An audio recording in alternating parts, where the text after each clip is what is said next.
Welcome to the Karma Verdict. Let us get started with today's story. She handed me an ultimatum at 7 o'clock in the morning, standing in our kitchen in Greensboro, North Carolina, like she was reading me a weather report. Not a conversation, not a question, a declaration. My ex is coming to my birthday party on Saturday. Be cool about it, or we are done. I was still holding my coffee, still half asleep, still wearing the same work shirt I had been wearing since Tuesday because I had a mulching job in Burlington, and the truck broke down on Interstate 40, and I had not slept more than 5 hours in 3 days. And Melanie was standing there in her silk robe with her arms crossed, looking at me like she was waiting to see if I was going to be difficult.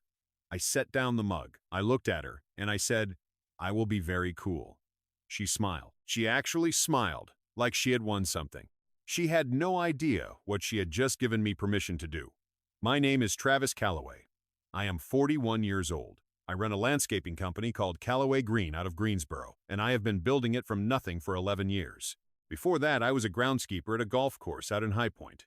And before that, I was a kid from Burlington who never had 2 dimes to rub together and figured out early that dirt and sweat were the only things between me and the life I wanted. I am not a dramatic man. I do not enjoy confrontation. I am the kind of guy who shows up early, stays late, and does not say much unless he has something worth saying.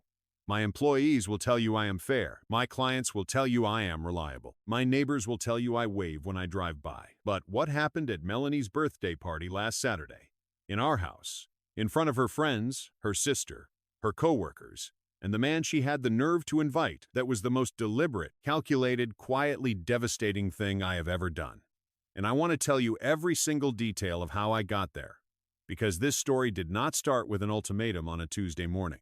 It started 3 years ago, and the ending she never saw coming had been building the entire time. Before we get into it, if this is the kind of story you came here for, hit subscribe, leave a comment below, and tell me, have you ever been pushed to the point where the calmest thing you could do was also the most devastating? Because I want to hear it. And hit the like button, because what I am about to tell you is something I have never told anyone outside of my brother and my attorney. I met Melanie Donahue 8 years ago at a fundraiser for Guilford County Schools. She was the marketing coordinator for a mid-size healthcare company downtown. Pretty, sharp, the kind of woman who could walk into a room and make people feel like they had been waiting for her without even knowing it. I was there because one of my commercial clients had bought a table and invited me along, and I spent most of the night standing near the bar feeling underdressed. She came over and asked if I was having a terrible time. I told her only a moderate amount of a terrible time. She laughed. That was it. We dated for 2 years before I proposed. We got married at a venue out on Lake McIntosh. Outdoor ceremony, late October. The maples were turning. Her father walked her down the aisle and shook my hand afterward and said, "You take care of her, not a question." I said, "Yes, sir," and I meant it. For the first 4 years, things were good. Not perfect. We had our friction, the way any 2 people with separate lives and shared space always do. She wanted to move to a bigger house in Fisher Park. I thought we should wait until the business was more stable. She thought I worked too much. I thought she spent too freely. Nothing catastrophic, just the normal negotiation of 2 lives running alongside each other. Then Melanie was promoted to director of marketing. New title, new salary, new schedule, new confidence. And with that new confidence came something else, a reconnection with the part of her life that existed before me. The ex's name is Donovan Marsh. Let me tell you what I know about Donovan Marsh. He is 44. He grew up in Charlotte. He works in commercial real estate, which in his case means he talks about deals a lot and actually closes them sometimes. He drives a black Range Rover. He wears cologne that costs more than I make in a Saturday. He has the kind of jawline and smile combination that makes women say he is charming and makes other men say he is full of himself, and both groups are probably right. He and Melanie dated for 3 years before she met me. She had told me the basics early in our relationship, that it ended because he was not ready to settle down, that they had stayed in loose touch through mutual friends. She described it as over and done and not worth much conversation. For 4 years, I had no reason to think about Donovan Marsh at all. Then Melanie's company hosted a regional conference in Charlotte, and she came home 2 days later in a way I had not seen before. Lighter, somehow, talking faster, mentioning a dinner she had gone to with colleagues where she had run into some old friends. She did not say his name. She did not have to. I was not suspicious exactly. I was just paying attention. And when you pay attention, you start noticing things. The way her phone screen was suddenly always face down. The way she would step outside to take certain calls. The way when I asked casually who she had been texting, she would say, "Just Brittany from work," without quite looking at me. I am not a man who tears through his wife's phone or hires a private investigator. That is not who I am. But I am a man who pays attention to patterns, and the patterns were telling me something. 3 months after the Charlotte conference, Donovan came to Greensboro. He had a client meeting at a development site out near the airport. Melanie mentioned it so casually over dinner. "Oh, Donovan is going to be in town this week. We might grab coffee." That it was clearly designed to sound like nothing. I nodded. I said, "That is fine." She came home that evening in that same strange lightness, and I decided right then that I needed to be honest with myself about what I was watching. What I was watching was a woman who was starting to look back. I have thought a lot about why people look back, and I think it has very little to do with the person they are looking at. Donovan could have been anyone. He could have been a bartender she met at a bachelorette party, or a guy from high school who friended her on Facebook. The looking back is not about the specific destination. It is about the feeling that your current life has walls, that something essential got left behind somewhere, that there is a version of yourself out there still waiting to be claimed. I understood that feeling. I had had it myself, years back, when I was still grinding at the golf course in High Point, and watching my old college roommate buy a house while I was still renting a 2-bedroom apartment near University of North Carolina at Greensboro. I used to drive sometimes with no particular direction, just letting the truck find its way down roads I had not been down before. Like I was looking for something I had missed the first time through.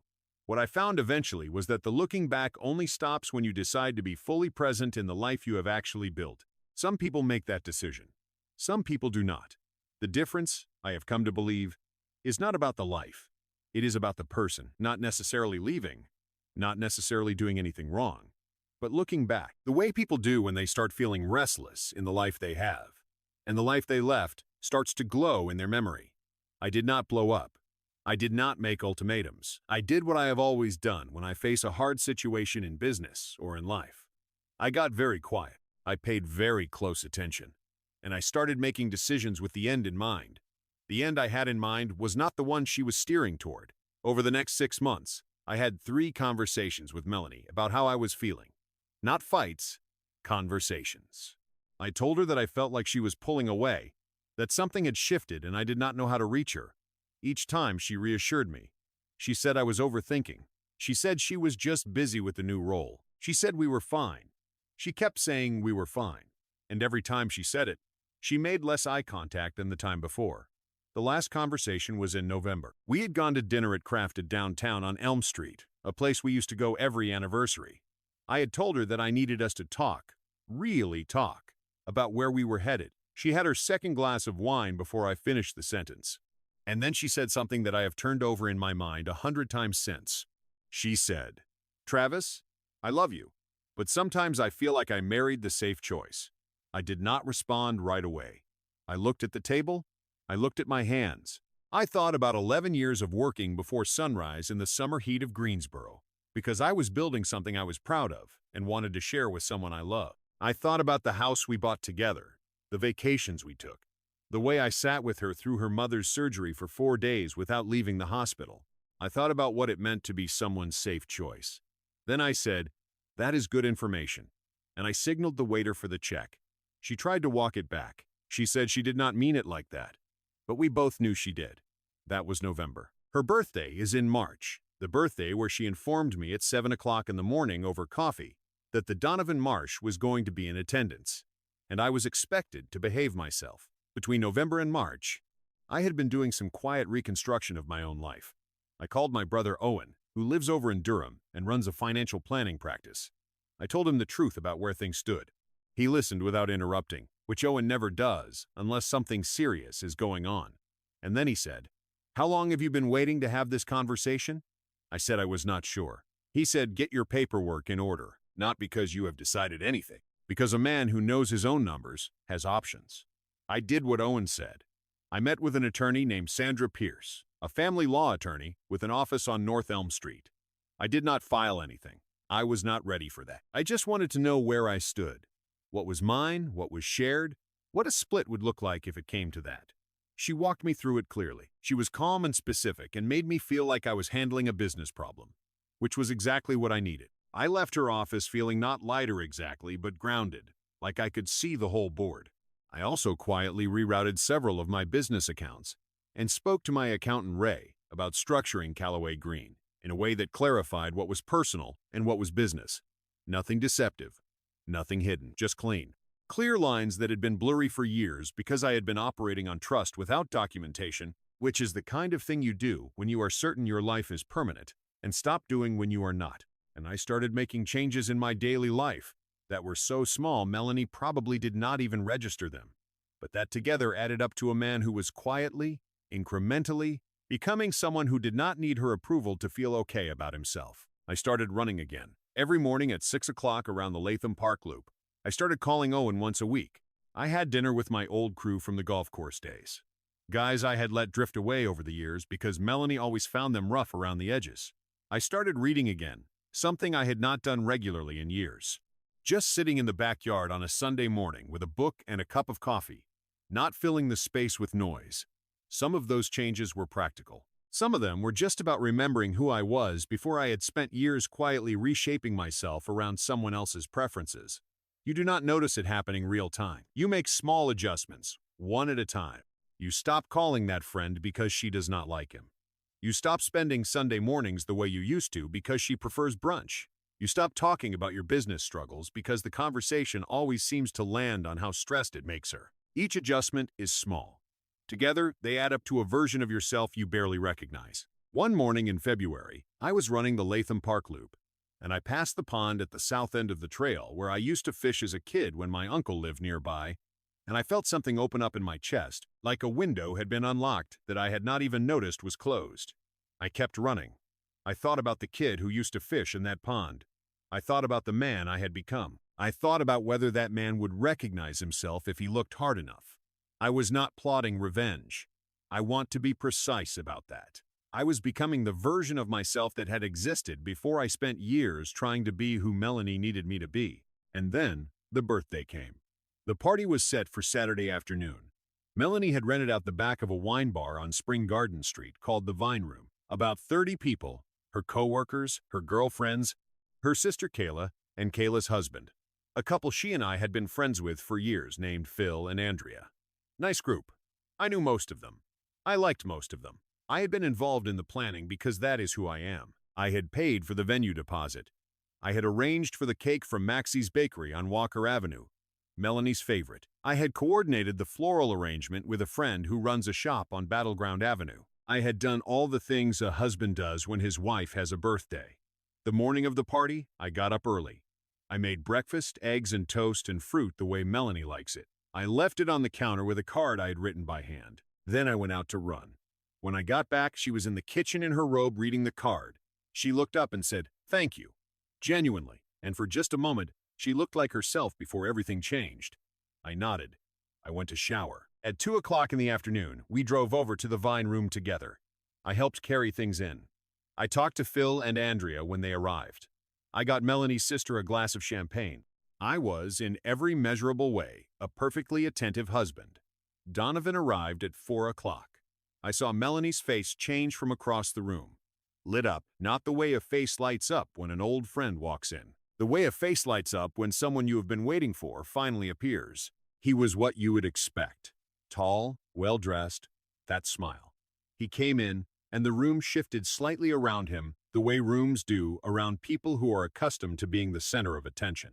He hugged Melanie for a beat too long. He said something in her ear that made her laugh and touch his arm. I watched all of this from where I was standing near the bar. Phil came and stood next to me. He looked at Donovan, then at me, then back at Donovan. He said, "You doing okay?" I said, "Absolutely." He nodded slowly. He has known me long enough to know what that means. What followed next was about 45 minutes of the most quietly mortifying thing I have experienced in a marriage. Donovan moved through the room like he already knew everyone, because the truth was, Melanie had probably been talking about him enough that some of them already felt like they did. He found my wife in every conversation. He refilled her glass. He touched the small of her back when he leaned in to look at her phone as she showed him something. Nobody acknowledged me. Not deliberately, not cruelly, Just they had all been arranged around the sun of this man's arrival, and I was standing in a different orbit. I watched, I stayed calm. I talked to Andrea. I talked to Melanie's coworker Denise, who told me I had to try the brie, and I said I would. I smiled when I was supposed to smile. I refilled my own glass. And then, at around 4:45, Donovan walked toward the entrance to take a phone call, and I set down my glass, straightened my jacket, and followed him out. He was standing just outside the door on Spring Garden Street, facing the parking lot, phone to his ear. He saw me come out and held up a finger. 1 second. I nodded. I waited. He finished his call. He turned to me. He extended his hand. "You must be Travis," he said. Big smile. Confident handshake. The handshake of a man who had been told something about me and was not worried about it. I shook his hand. Firm. Steady. I looked him in the eye, and I said the thing I had been building toward for months. "Donovan, good to finally meet you. Listen, I want to say something, and I want to mean it." I kept my voice even and quiet. The way you talk when you want someone to actually hear you. "She is all yours, man. I was just leaving." He stared at me. I said, "Take good care of her." Then I walked back inside, picked up my jacket from the stool where I had left it, said goodbye to Phil and Andrea, told Melanie's sister Kayla it was a great party, and to tell the birthday girl I said, "Happy birthday," and walked out through the front door of the Vine Room onto Spring Garden Street. I sat in my truck for a moment. Somewhere behind me, I could already feel the moment when Donovan walked back in and said something to Melanie, or maybe said nothing and just looked at her a certain way, and she scanned the room and did not find me. I thought about what Donovan's face had looked like when I said it. He had not expected it. That was the thing about men like Donovan. They are accustomed to being the threat that husbands have to manage. They walk into a room expecting to encounter nervousness or false warmth or barely contained hostility. What they are not prepared for is a man who looks them in the eye and hands them exactly what they came for with complete composure and then leaves. He had wanted to be the exciting option, the road not taken, the proof that there was something better out there. I made him the responsibility. I started the truck. I drove home. I want to tell you what happened next, but first I want to tell you why I did it the way I did. Because I had 300 different ways to end that marriage. I could have made a scene. I could have pulled Melanie aside and told her everything I had been feeling since November. I could have filed papers in February and handed them to her at the party, like some kind of dramatic gesture. I could have confronted Donovan. I could have called Kayla and told her what was going on. I could have done a dozen things that would have been louder and messier and would have made people feel like they had witnessed something. But what I understand about dignity is this. It does not announce itself. It does not need an audience. It does not require the other person to crumble in front of everyone for you to feel like you won. Real dignity is the quiet decision to stop participating in something that is beneath you. Melanie had handed me an ultimatum because she wanted me to be present and compliant and small at a party designed to showcase someone else. And I had showed up. I had done everything right. And then I had walked out on my own terms calmly, graciously, in a way that left her with absolutely nothing to argue against. She could not call me a scene maker. She could not call me irrational. She could not tell people I had humiliated her. All she could say was that I left. And the only thing that explained why I left was the situation she had created. I was home by 5:30. I poured myself a bourbon. I sat in the backyard and looked at the garden I had put in last fall. Ornamental grasses along the fence line. Black-eyed Susans near the back corner. A Japanese maple I had pruned myself that was just starting to show new growth. I thought about the fact that I had planted all of it, knowing I might not be the one who stayed here to watch it grow. That thought hurt. I am not going to tell you it did not. But there is a difference between something hurting and something being wrong. Melanie called at 6:14. I let it ring. She called again at 6:20. I let it ring. At 6:42, she sent a text that said, "Where are you? What happened? Please call me." I did not respond. She came home at 8:30. The party had ended early, according to what I pieced together afterward from Andrea, who called me the next morning because she is good people and she was worried about me. Melanie had spent the last hour of the party not really present.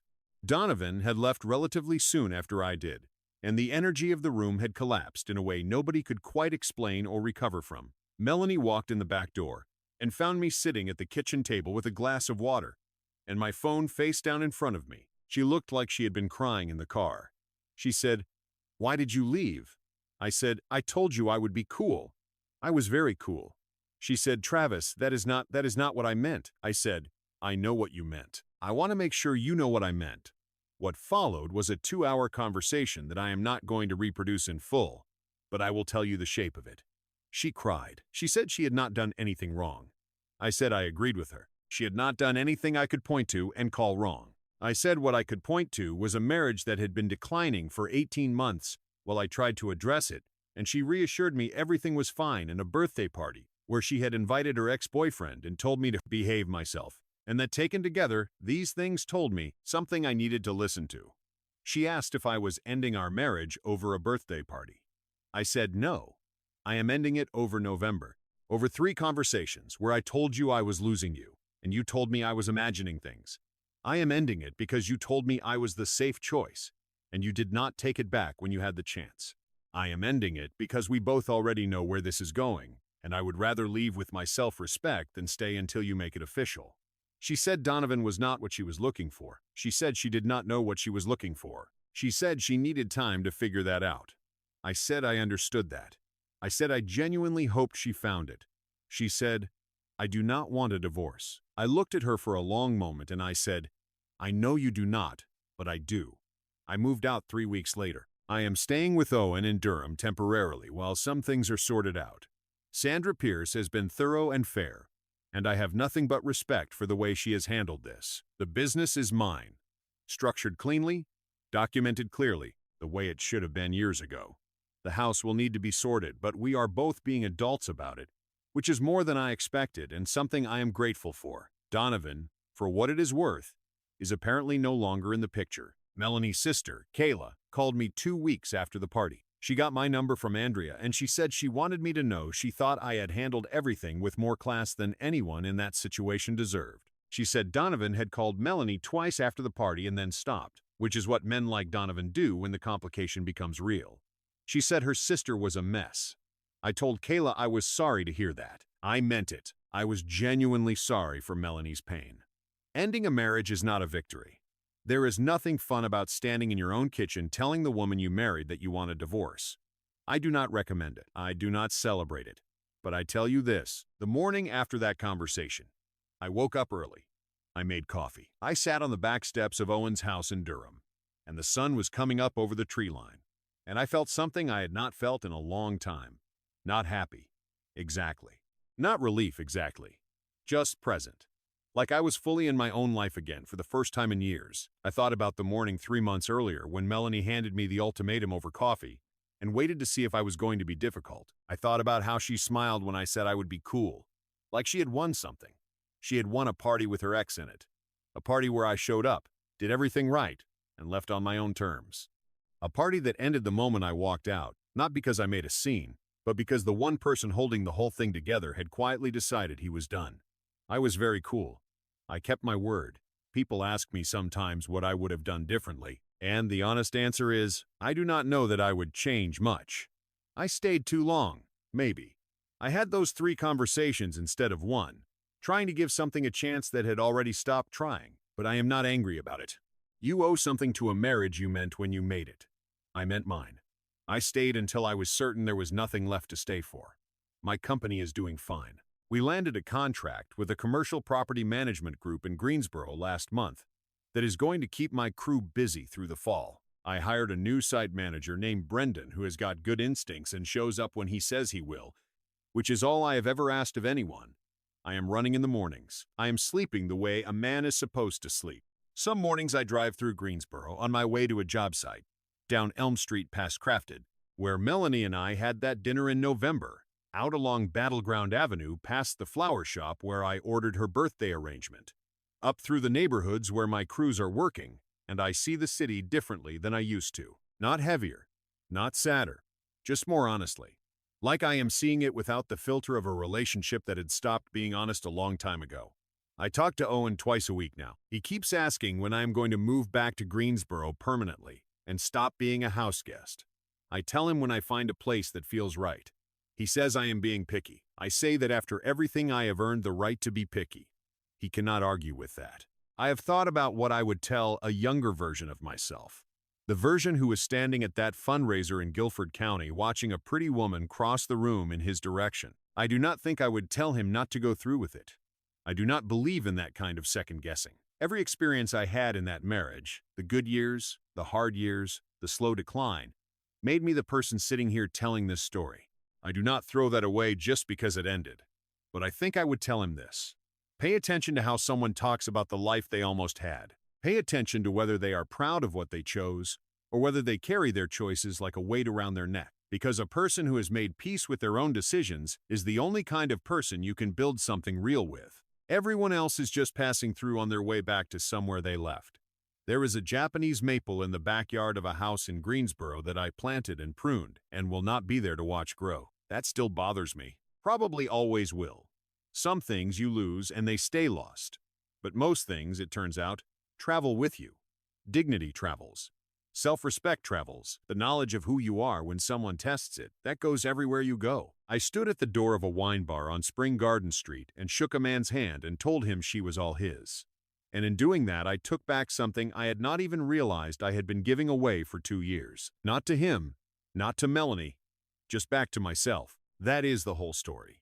If it meant something to you, if you have been in that kitchen or that party or that conversation where someone tells you you are the safe choice and waits to see what you do, leave a comment. Tell me where you are in it.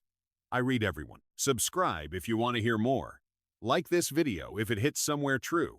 And remember, the coolest thing you can do sometimes is not saying nothing. It is saying exactly the right thing once, quietly, and then walking out. I will see you next time. I am going to be straight with you. Travis did not win because he walked out. He won because he stopped waiting for her to choose him.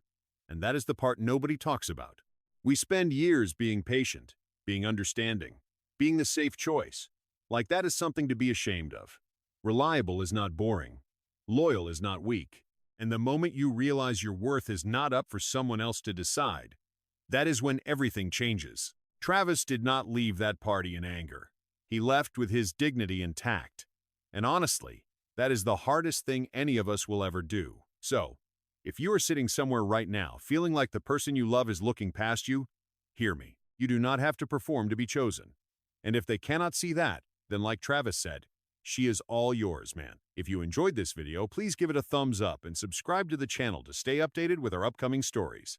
Your support means the world to us.